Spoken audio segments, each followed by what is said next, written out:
Hello, everybody, and welcome to the very first episode of the New Eyes podcast. I'm Scott LeBaron, coming to you from Quantum Revolution Incorporated headquarters in Cranberry, PA. What I would like to do is present some of the teachings and some of the wisdom of Steve Troy. Now, for those of you who don't know who Steve Troy is, he is our Chief Visionary Officer at Quantum Revolution Incorporated. He's also a therapist. He's been a therapist for a number of years, and he's also an author. His first book is titled New Eyes, A Unifying Vision of Science and Spirituality, and his second book is titled Hope is Dope, Finding Chemical Balance. Both of these books can be purchased on Amazon. Highly recommended. Now, what you're going to hear is a taping from a discussion group where Steve reads the Sermon on the Mount, and what he does is he goes line by line and interprets it spiritually. What I think is so great about this is that it really gets you away from the idea that we're here to be working on physical things, physical behaviors. Steve emphasizes that we are spiritual beings having a physical experience, and that these texts are meant to be interpreted spiritually, not literally. So if you like what you hear, please feel free to post any comments or questions. You can visit us at our website, qrcounseling.org, or our other website, quantumrevolution.org. Please feel free to share this podcast with anybody that you think might be interested. Now, without further ado, I present to you Steve Troy and the Sermon on the Mount. What we're going to do today has a major quality of ringing true for you. Now let's look at Einstein and relativity again. How does he describe relativity in the physical world? Everybody has their own individual relationship with the physical world. Well, it's going to be the same thing with spiritual texts. It'll be the same thing with religion and teachings and stuff like that. We all have our own individual paths to follow.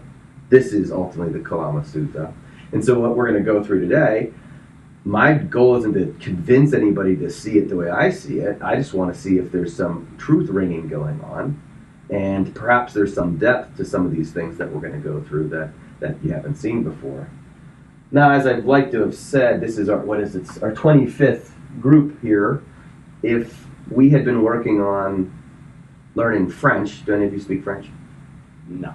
If this is our 25th hour together working on learning French, do you guys think you'd know a little bit of French? Could you read a French book, perhaps?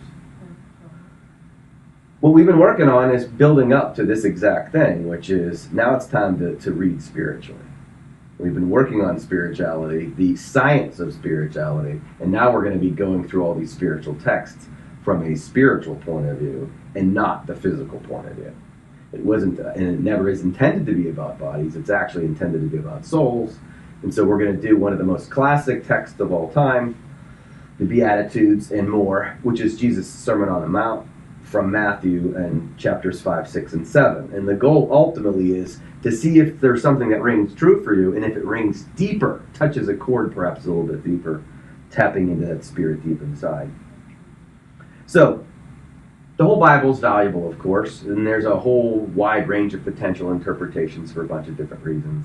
But if you ask me, like, what's the most important, most concentrated part of the Bible where you can gain the most value if you only read a little bit of it? And I would say probably this section right here, Matthew 5, 6, and 7. And to read it and understand it, it's really where all the stories are set aside and all of Jesus' teachings are concentrated. Now, the rest of it is very valuable, but this might be the most important piece, which is why throughout the entire series, it's the one section where I really focus on Jesus' teachings. So I'm going to go through the Sermon on the Mount and going to read off. We don't have time to do all of it. That would take a long time. But I'm going to read selected verses. You've heard most of them, or many of them at least. And from our experiences together, looking at this stuff spiritually and not physically, I want you guys to join me in interpreting this stuff from a spiritual context. Okay? Blessed are those who hunger and thirst for righteousness, for they shall be satisfied.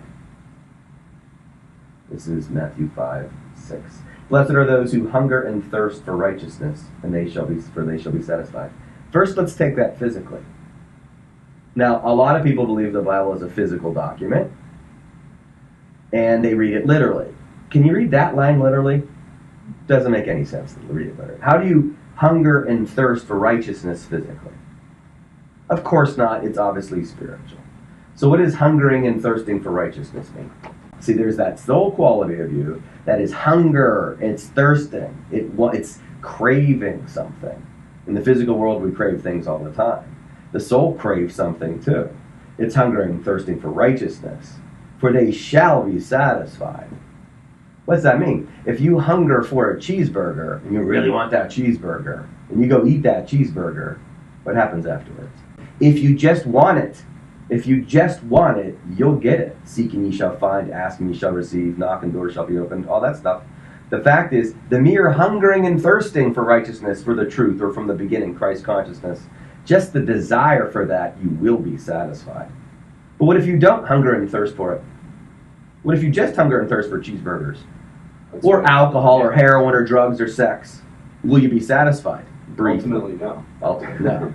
Those who hunger and search for righteousness, which is to say the truth, ultimately will be satisfied. Blessed are the pure in heart, for they shall see God. Again, try to take that one literally. First of all, pure heart. What does that mean? No artery clogging or no cholesterol issues or whatever. Pure in heart, what does that mean? Of course, it's a spiritual thing. For they shall see God. Now, do we expect him to walk through the door and stand in front of us? Or again, clearly a spiritual context. So, what is something that's pure of heart? Ego free. That's when you're pure of heart, or ego tamed.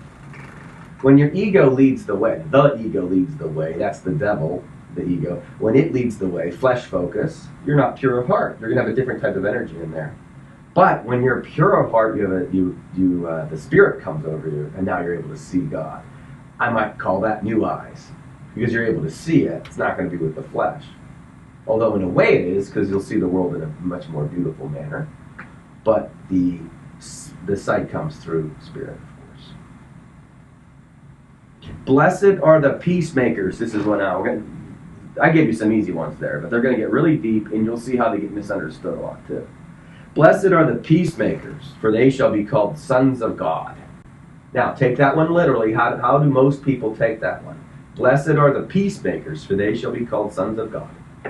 I'm thinking on the world stage, those who are able to bring peace to the world, right? Those who could bring peace to the Middle East, for example, or stop wars.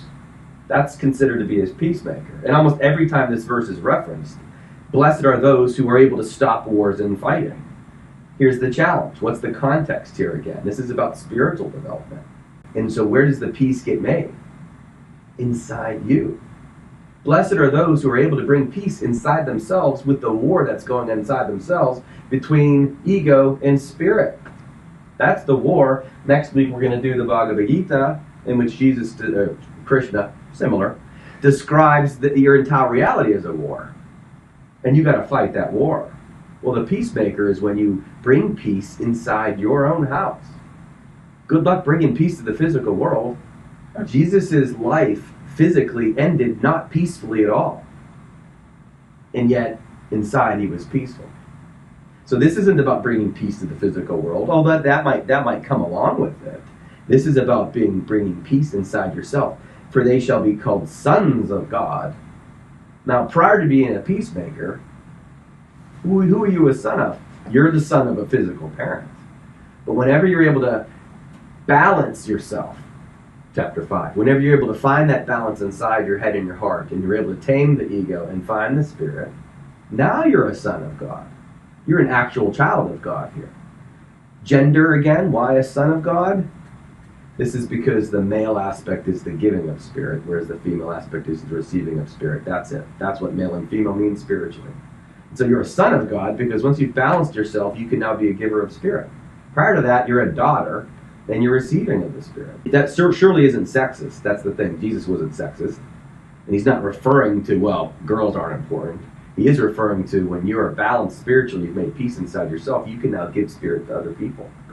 And once you think deeper, it'll obliterate all your sexism and racism and all that kind of stuff too, because souls don't have gender or skin color. So he wasn't referring it to in the flesh at all. He was always referring to it spiritually. And to go around and tell people, how well does it work in our society to tell people that they shouldn't be sexist? It doesn't work at all. He could have said, stop being mean to women. It wouldn't work either. He would give you riddles, he'd make you think about them, and when you go deeper, then there's a real authentic change. And so that's why he taught that way, always in parables. Blessed are the poor in spirit, for theirs is the kingdom of heaven. One of my favorite things to talk about. Because most people think the word poor is referring to money. And it can be used a multitude of ways. And it's a riddle, which means it has to ring true to you. If it rings true to you, tell me if this rings true to you.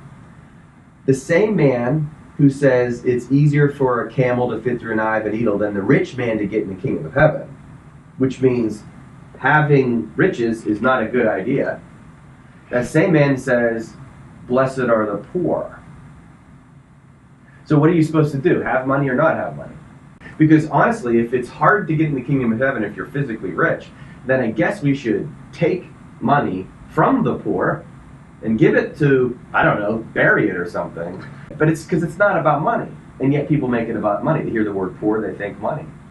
In this context, what's poor? It's ego poor. Because it's blessed are the poor, comma, in spirit. So if you're ego poor, which could mean financially poor, it could mean that. You could also have billions of dollars and not be attached to it and be ego poor. As long as you're empty of the ego energy inside of you, and you're in spirit, yours is the kingdom of heaven. There's plenty of people that aren't, because they're rich, they don't think they're special. They do things with their money, and that's valuable. But it isn't about the money one way or another. There isn't a number. If I said, well, how much money should you make to get in the kingdom of heaven? That's just a silly question. So this isn't about people who are poor physically, although it can be. It is always about spiritual things, which is to say, if you're ego poor, and yet in spirit, yours is the kingdom of heaven. And then the best of the Beatitudes, blessed are those, in my opinion, blessed are those who are persecuted for righteousness' sake, for theirs is the kingdom of heaven. Now dig real deep. Blessed are those who are persecuted. Now once again, people think of Jesus as being this peace-loving hippie. Later on you'll see he doesn't say he came to bring peace. The fact is, he's coming to rattle some swords. He's coming to cause some issues. He wants to have a war happen inside of you and then you to bring peace to it. He says, blessed are the persecuted. Isn't he saying it's good if you get picked on? Blessed are the persecuted, yes, because you've got this battle going on inside. For righteousness' sake.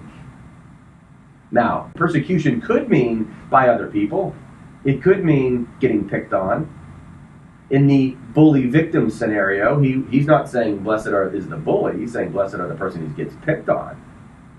But he doesn't stop there. He doesn't say, you're blessed if you get picked on. You're blessed if you get picked on for righteousness' sake. What's the difference between right and righteousness? Remember, if I said to you, name 5 things your body or the ego in you can work on. Occupation. Your relationships. Right. Grooming your pet. Right? Developing flat abs, stuff like that. Okay? That's all stuff bodies and / ego can work on. Status, too. Power, all that kind of stuff. Could we argue who should we elect president? Could we argue what should we do with our tax money? Can we argue about where property lines should be drawn? Could we say, you're right about that and you're wrong about that? See, those are ego things. And that's a matter of being right and wrong. If I said to you, the year is 2014, am I right or wrong? Wrong. Okay, so that's something you would argue in the flesh. It's 2016, am I now right? Mm-hmm. If I said Obama is the president, would I be right? If I said George Bush is the president, would I be right or wrong? See, these are issues of right and wrong, and it's always flesh-based. Name something for me your soul can work on. Courage, hope, love, forgiveness, peace, compassion, wisdom, all that. Non-physical things. These things exist too, and yet there's really not much debate over them. As I like to say, nobody ever says that cowardice feels better than courage. And we agree on that stuff readily. You can argue about who's better, the Steelers or the Patriots. We can argue that. And some people would say you're right and you're wrong, but I've never had, in 15 years of doing this type of work, I've never had anybody say, well, no, I think that resentment feels better than forgiveness. I've never heard that. That's because all the non-physical, spiritual skills is what righteousness is. That's what it's about. So I'll read it again. Blessed are those who are persecuted for righteousness' sake. That's soul rightness. And if you're being persecuted for righteousness' sake, what does it mean if you're a victim who gets picked on? What can you do if you're being picked on for righteousness' sake? Forgive. Now, Jesus was picked on to his death, and he forgave. He's saying if you are persecuted, which includes the ego war inside yourself, that battle you've now identified it, that's helpful because now you can work on righteousness. Good luck spinning around answering questions of the Israeli-Palestinian conflict, the whole Trump-Hillary stuff, left and right, up and down, gay, straight, all that stuff. We're arguing about it all the time. It's always who's right. Righteousness, there is no debate. And if you are persecuted in pursuit of righteousness, yours is the kingdom of heaven. Which is to say, you will break through and have some sort of experience of spirit just by the pursuit of that which is non-physical. It's not about arguing who's right or wrong in the flesh, because really there isn't an answer there, thanks to relativity and balance and yin-yang and all that stuff. There isn't an answer. So you are blessed if people pick on you, or you go through difficult circumstances. Let's just pick a disease. Go through something like cancer. What can you learn through the fight of cancer? You've got it. Righteousness-wise. Only courage. Sure. And persistence. Acceptance. Now, and acceptance. Those are all spiritual virtues, right? It's also another form of physical persecution. What if you lose all your money? What if the stock market, collapses and you lose all your money? What could you learn there? Creativity. Go find some more work. Also persistence. Also perspective, which is to say, hey, I still have my life and my loved ones, those types of things. Well, and ultimately it'll shift you into questioning who you really are and detaching from your role. Because now you're going away from which you thought you were, ego, to that which you actually are, spirit or soul. Now there's more, but we've got 3 chapters to get through. So I love this. Matthew 5:14. You are the light of the world, says Jesus. You are the light of the world. Now, what does that mean, especially coming from a religion that basically emphasizes that Jesus is the light of the world? That Jesus as the light of the world, which, by the way, I think it's in here, but later on he says, I am the light of the world too. But he says, you're the light of the world. What does that mean? In the beginning, God said, let there be light. And our whole experience is to seek that light. That's it. When we seek it through the wrong places, which is pretty much everything else, especially in the flesh, it's temporary, as Buddha would say. It's a illusion and it's temporary at best. Your job is to experience the light. You are the light of the world. Then he says, a city on the hill cannot be hidden, nor do people light a lamp and put it under a basket, but on a stand, and it gives light to all in the house. In the same way, let your light shine before others. So once you got that light, what are you supposed to do? Cover it up? Run from it? Well, once it's lit, it's not like a candle or a lamp. It's thinking, am I going to shine now? It just shines. But he's, of course, teaching you, trying to lure you into the idea of the understanding. He's hooking us, going, oh, I get it. I'm supposed to be learning how to do that. Once the light goes on, yeah, you're completely correct. It's on. You don't really have to do anything. But a lot of people don't know what that means, and he's teaching them along those lines. Matthew 5:27, you have heard that it was said, you shall not commit adultery. But I say to you that everyone who looks at a woman with lustful intent has already committed adultery with her in his heart. If your right eye causes you to sin, tear it out and throw it away. Oh, this is so good. Now, let's take it literally for a second. If you look at a woman with lustful intent, you should tear out your eye and throw it away. Do you think he really literally means that?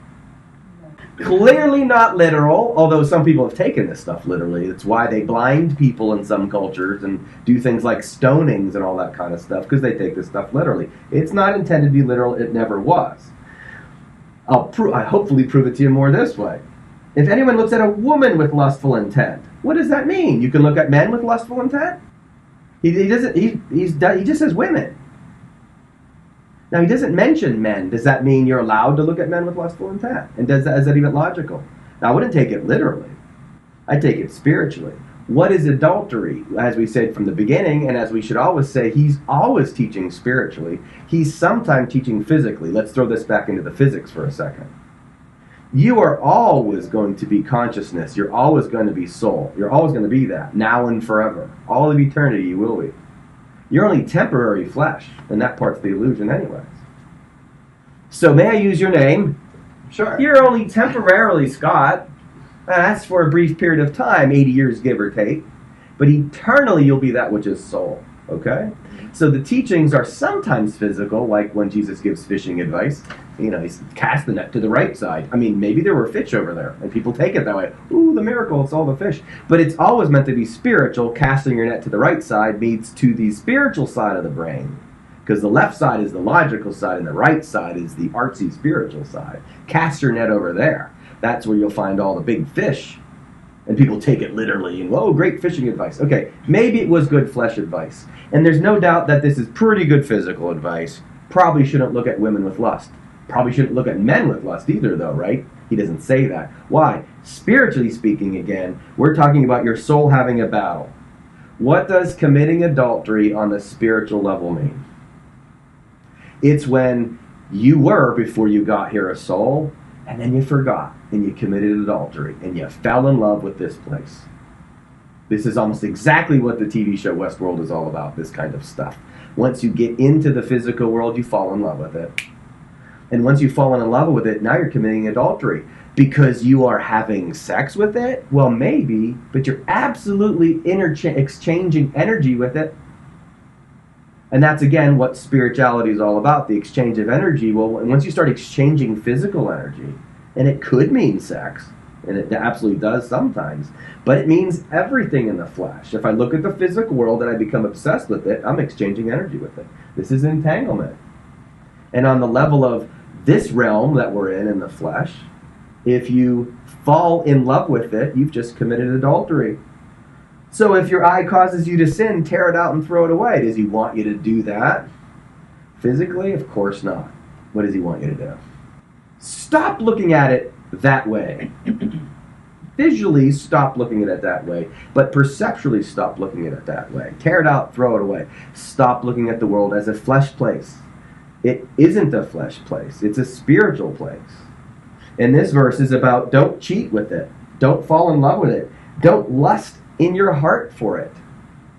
That's why you've already committed adultery. Because, again, anyone who looks at a woman with lustful intent has already committed adultery with her in his heart.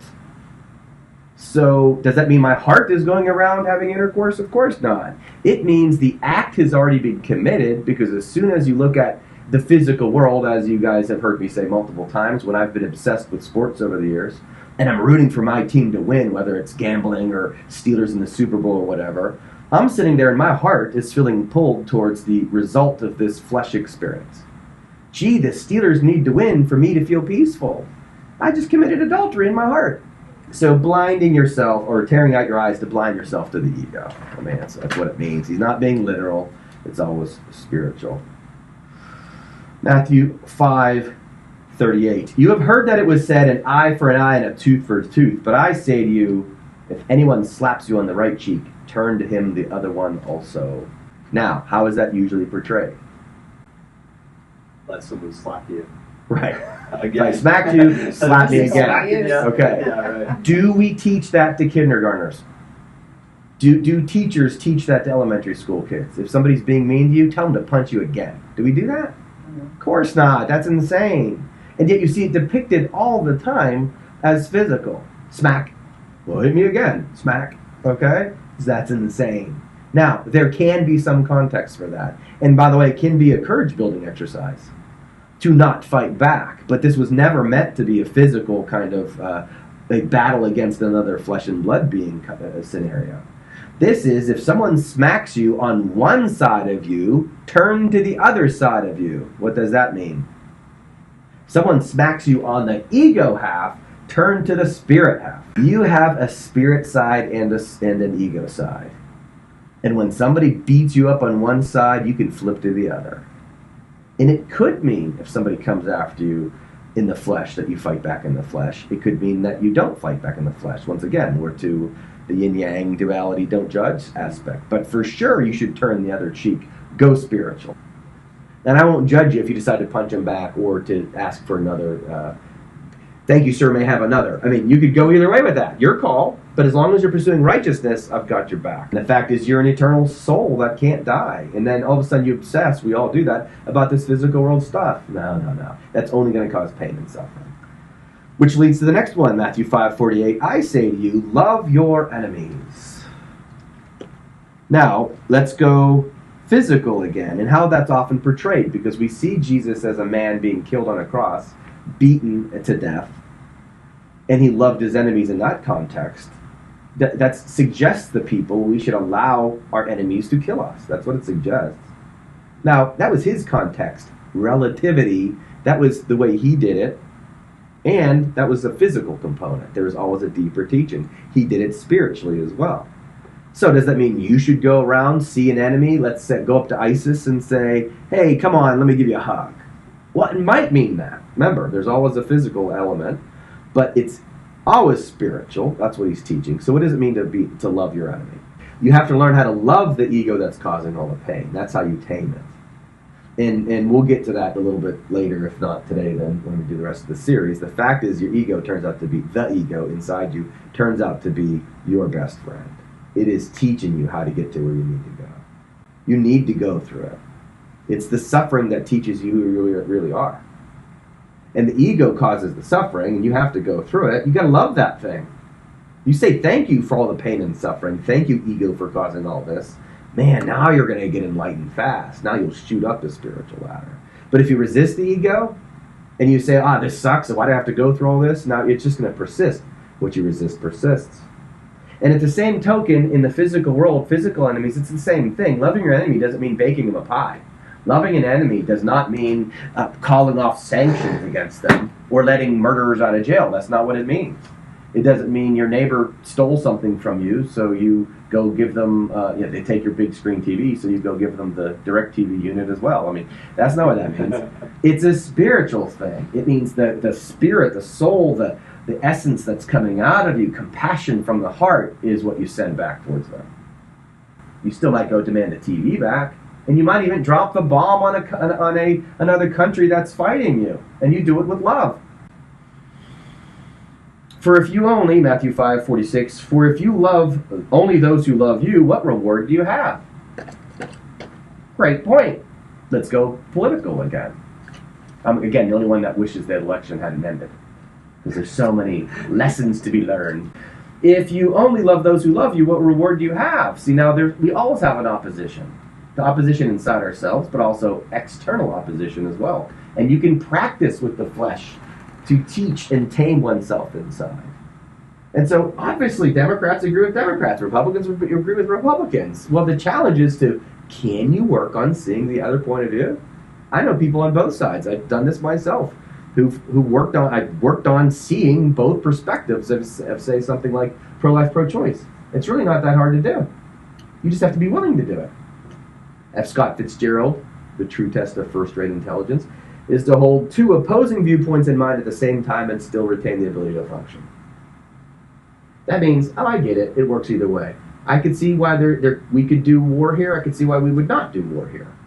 It could work either way. And learning how to see that other point of view, to love only those who love you, to agree with just people who agree with you, is not going to work. But if you see people from the other point of view, you can learn how to join with them. Now we've got a reward, because now you're a peacemaker inside yourself. Once again, it doesn't mean you vote for them at all. It just means, okay, I get it. We're all working on the same thing after all. This side, the spiritual checkerboard, or the merit badges. Everybody on earth has to work on courage. Everybody on earth has to work on forgiveness. Everybody on earth has to work on peace and wisdom and love and tolerance and respect. And if you don't, you're going to have issues. It doesn't have actually anything to do with physical, left or white, left or right, black or white, gay or straight, male or female. None of that. We're joined in the spirit based upon the righteousness that's inside of us.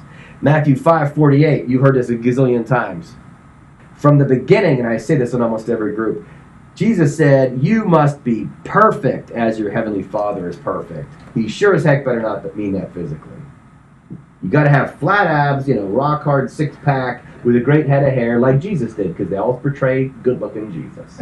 Right? Always. Great hair, flat abs. Why can't he just look like me, right? The fact is, he's not referring to physical perfection. He's referring to spiritual perfection. You can't have it all in the flesh. You never were intended to. But can you be perfect in the spirit? Can you be courageous? Can you be forgiving? Can you be wise? Can you be hopeful? Absolutely. You consume courage, you consume forgiveness, you consume justice and righteousness and all the fruits of the Spirit, and I do. That is perfection. And that's all you need to do. It's so simple, right? Hey, we got through Matthew 5. Matthew 6. This is Matthew 6:1. Beware of practicing your righteousness before other people in order to be seen by them, for then you will have no reward for your Father who is in heaven. Wow. Beware, he says. Now, what's he referring to here? It is good deeds, but good deeds done specifically for the pats on the back. Yeah, right. Look at my Christian of the Year award. Now, there's nothing wrong with getting Christian of the Year, but if what your motivation was to get that, that's different. And if every deed that you do must be recognized by somebody in the flesh for you to consider it a good deed, then be careful, he says. When you give to the needy, sound no trumpet before you, as the hypocrites do in the synagogues and the streets, that they may be praised by others. Truly, I say to you, they have received their reward. If what you're doing is to get the Christian of the Year kind of thing, or to be elected, whatever, you're getting ego rewards. Where's the actual reward come? I've heard preachers specifically talk about, if you give money, God will give you more money back. Oh, yay. Okay, it's not about that at all. Of course, later on we'll get into this. It's about giving of the Spirit, and that's absolutely true. When you give Spirit, He gives you Spirit back. It never had anything to do with money. It doesn't make any sense to give money and then God's going to reward you with more money. God would have no problem bombarding this world with gold doubloons if He wanted. Okay, that's not an issue. Money is to be used as a tool to gain Spirit. Perfect example: if I gave you $20. How can you be spiritual? How can I be spiritual? See, if I give you 20, I just lost 20. But how can we both be righteous and spiritual if I give you 20? What's the quality, the spiritual quality you would have if I gave you something? Gratitude. If you're grateful, you're now being spiritual. And if you're the giver of the money and you're like, aren't I great? I just gave this money. It's sort of arrogant. It's also probably lacking a little perspective. But if you are giving of money to somebody who needs it, is that compassion? And can you feel generous? Absolutely. And these are spiritual skills you're practicing while you're playing with money. If you're giving a lot of Spirit, you're supposed to give a lot of Spirit. Period. And you're supposed to actually expand it exponentially. If you are giving a little Spirit, you're supposed to give that. 2 bushels or 10 baskets and whatever. But yeah, it's sort of about money. And it's definitely true. We can all get that. We can all understand that simply enough, that people who are millionaires or whatever, they probably have some blessings physically that they can convert into spirituality easier, probably, but not necessarily. Blessed are the poor, remember. Blessed are the ego poor. And if you put that in a physical context, yeah, you could be broken just as spiritual. In fact, you get to the kingdom of heaven quicker. So again, it always comes to spiritual interpretation. Then he says, Matthew 6:6, when you pray, go into your room and shut the door and pray to your Father who is in secret. Now listen, I love churches. And I love what we do in church. But Jesus says to go into your room and shut the door and pray to your Father who's in secret. So does that imply that we shouldn't be praying in church? So if you're in church, are you praying inwardly? Yes. He's not saying don't pray in church, nor is he saying to go home and pray either. It's an inward journey. Go into your room. That's your brain. That's your head. There's your room. Shut the door. Block out all that ego stuff. Okay? And pray to your Father in secret, because He's in here. Right? Of course you pray in church. You could also pray in your bedroom. You can pray wherever you go. It doesn't matter. He's not being literal again. He's not suggesting you don't have prayers at church at all. He's specifically saying to do it inside your own mind. Matthew 6:19. Do not lay up for yourself treasures on earth, where moths and rust destroy and thieves break in and steal. But lay up for yourself your treasures in heaven, where neither moth nor rust destroys and where thieves do not break and steal. So what's treasures? It's the fruits of the Spirit. It's when you have gratitude, do you want to give that away? Or do you want to keep that? That's a treasure. When you have forgiveness, do you want to keep that? Yeah. But will cars rust? And will moths get clothing and all those things? Of course. He's saying, don't make those your treasures. Make your treasures spiritual. Make it the Spirit. For where your treasure is, there's your heart also. I mean, how more obvious can it get? Of course he's talking about spiritual things only.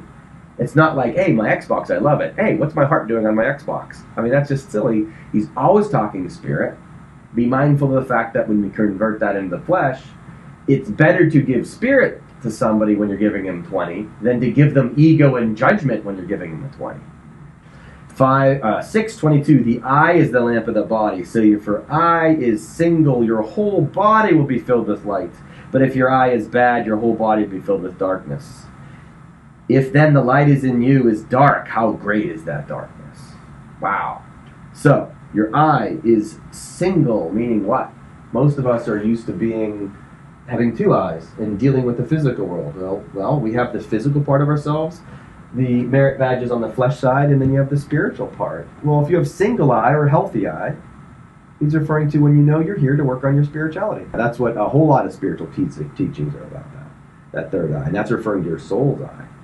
Then your ability to see yourself as spirit and not as ego flesh, which removes gender from all of us, which removes race from all of us, and sexual orientation and all the isms gone, because now I see you as a soul. And when my eye is single or healthy, my whole body gets filled with light, because I see you as fellow soul traveler as opposed to woman or white or whatever the case may be. And when you do it that way, your body gets filled with light. You can feel it, and it's unmistakable. And people will look at me as a dude, and they'll make all sorts of judgments based upon how I look or whatever. But I have no idea what kind of light I have inside of me. There's the challenge. For you to recognize that that's what you're looking for. There's the true treasures. So, super fun. It's good therapy. And also, I don't see people who are Christian, including myself, great at this. What does Jesus say in Matthew 6:25? Do not be anxious about your life.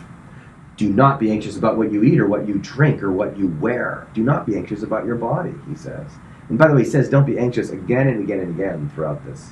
Don't be anxious about that. Yet we're anxious all the time. It's not about the flesh stuff. It's, of course, about the spiritual aspect of yourself. Which of you can, by being anxious, can add a single hour to your span of life? Doesn't help at all. Now, moving into a side teaching Buddhist stuff, he just call it awareness. Just be aware. Worrying about paying a bill doesn't get the bill paid. Being aware that you have to pay a bill is the exact same thing without the negative energy. So I'm not saying to not worry about anything and don't pay your bills. Just be aware, I've got bills to pay. But don't worry about it. Worrying about it is going to create an energy that's going to get you not to pay the bill. He says, don't be anxious about your body, your physical life. Don't be anxious about any of it. It might be taken at any time. Stressing about it is not going to help. It doesn't do any good. It also doesn't really matter what you eat. One of my favorite ways to think of this. If you stress about the wonderful diet, because like you're eating vegetables all the time, and you worry about if you don't do that, it'll be the worry that's worse for you than the calorie you'd be consuming in the first place. So, am I for good nutrition? Yes, but the best nutrition is of the soul. And anxiety is not good for the soul. Do not be anxious, Matthew 6:34, do not be anxious about tomorrow, for tomorrow will be anxious about itself, for itself. Sufficient for the day is its own trouble. Go to level 2, organized chaos. The world's set up to be chaotic. We've all got that going on. Buddha's first noble truth. You're here, you're going to suffer. You need the suffering. Sufficient for the day is its own trouble. It's why you don't need to create more pain for yourself. You're going to, through the observer effect and superposition, experience the exact type of pain, the type of pain that's going to benefit you in your development. Matthew 7:1. Judge not that you not be judged. Now, super important when it comes to understanding the levels of teaching he has. I'm not sure it's in here, but later on he says, judge not by mere appearances, judge correctly. So he sort of contradicts himself. He says, don't judge here. But later on he says, judge correctly. What's correct judgment? What's incorrect judgment? Correct judgment is seeing that everybody is actually working on the same stuff, whether they know or not. We're all being balanced. We're all being worked towards perfection. I must learn compassion. I must learn courage. I must learn forgiveness, or I won't be at peace. So is that guy. He might be on the other side of the political aisle than me. He's working on it too, whether he knows it or not. The universe is working with him, that's for sure. And everybody has to go through that. It's so easy to say, as my kids did to me in New York last year, why do you give that guy money but not that guy? I'm like, because I don't have enough 20s to pay him in New York. You keep grabbing it from me. But how do you do that? How do you assess properly?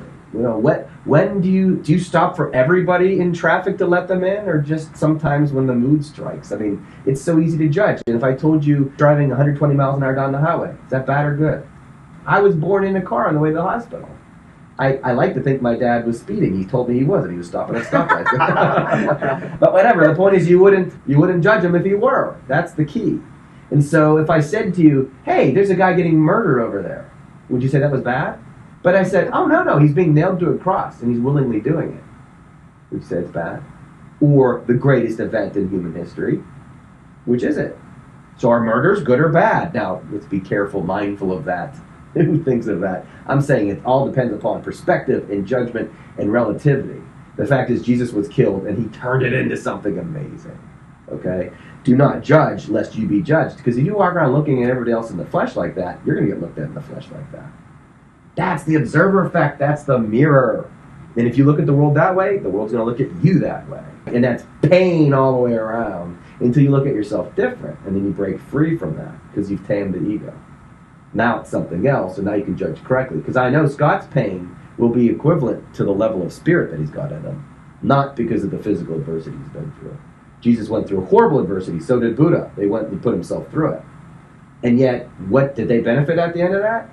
Absolutely, they received the Spirit. So be careful how you judge. Matthew 7:6. You hypocrite. By the way, Jesus didn't walk around just hugging people. He called people names. Remember, he called Peter Satan. You hypocrite. First take the log out of your own eye, then you will see clearly take the speck out of your neighbor's eye. That, of course, comes after the line, which I skipped. Why do you see the speck that's in your brother's eye, but you do not notice the log in your own? We're not supposed to walk around judging other people, saying they need to do this or that, until you have perfected yourself spiritually. Which is to say, when you're compassionate, and you're forgiving, and you're wise, and you see, relatively speaking, you understand the context, that God is fair, all that kind of stuff, then give some advice. It's also he who is without sin cast the first stone. In spiritual terminology, stones mean truth. You're supposed to build your house upon it. The rock, right? You're sinning whenever you don't see the world through the lens of spirit. Well, if you're without sin, you can go ahead and cast truth at each other. That's casting stones. But if you're sinful because you're seeing the world wrong, keep working on yourself. The world is trying to teach you perfection. And then we can do like what we do here. We cast truth amongst each other. And I'm not saying any of us are perfect, but we're not doing it with judgment, are we? I mean, at least that's my goal here, which is let's work on this together. But I'm sure as heck not going to walk out here, see somebody else, and feel superior. Matthew 7:6. Do not give to dogs what is holy. Do not throw pearls before swine. Wow, again, he's calling people names, although so it seems. What's he talking about?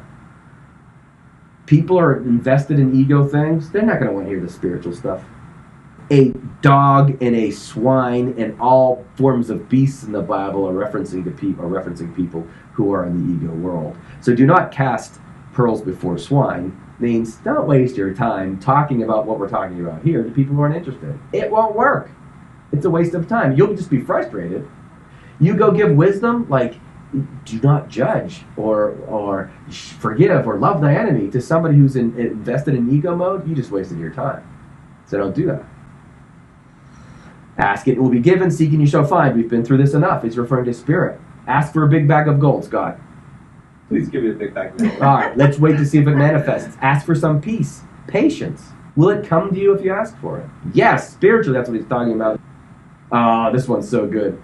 Matthew 7:21, Jesus says, not everyone who says to me, Lord, Lord, will enter the kingdom of heaven, but the one who does the will of my Father who is in heaven. On that day, many will say to me, Lord, Lord, did we not prophesy in your name and cast out demons in your name and do many mighty works in your name?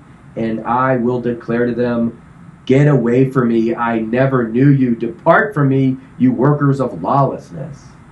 Does that sound like peace-loving hippie Jesus? who just wants to hug it out all the time? Pretty harsh. Harsh, right? Harsh. Get away from me, I never knew you. What's he talking about? Remember, not everyone says, Lord, please, can I enter the kingdom of heaven? We'll get in, he said. Why? If you're doing things flesh-based to try to impress God, that's what he's talking about. But didn't we do many great works in your name? Aren't I Christian of the year? All that kind of stuff. If you're doing it for physical gain, to try to impress God behaviorally, it ain't going to work. God knows, for goodness sakes, he knows he created all of this, all this temptations. He's not surprised that we get sucked into it at all. He wants us to break through and realize that we're actually souls here. It's not about the stuff the ego does in you. Dogs and animals just walk around and just roam around doing physical things. So do we. It includes the great works. Jesus never took credit for his great works. I've done nothing but my Father is in me. He's saying, I don't even know who you are. If you come to me with ego, Scott knocks on the pearly gates. Hey, Scott's here. God's like, I don't know Scott. Go back. Right? That's how that's going to go. And again, not being very nice, is he? Why? Jesus loves you so much he's going to smack you upside the head if he needs to. The fact is, you've got to break through this and understand he's talking to your soul. You've got to present yourself to him as a soul. We're at the very end. Matthew 7:26.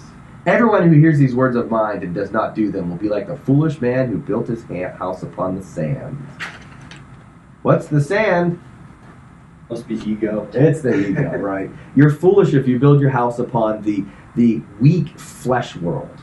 It's knowing deep down that you are, as a soul, you are given the grace and you don't have to do anything other than to say, please let it come unto me.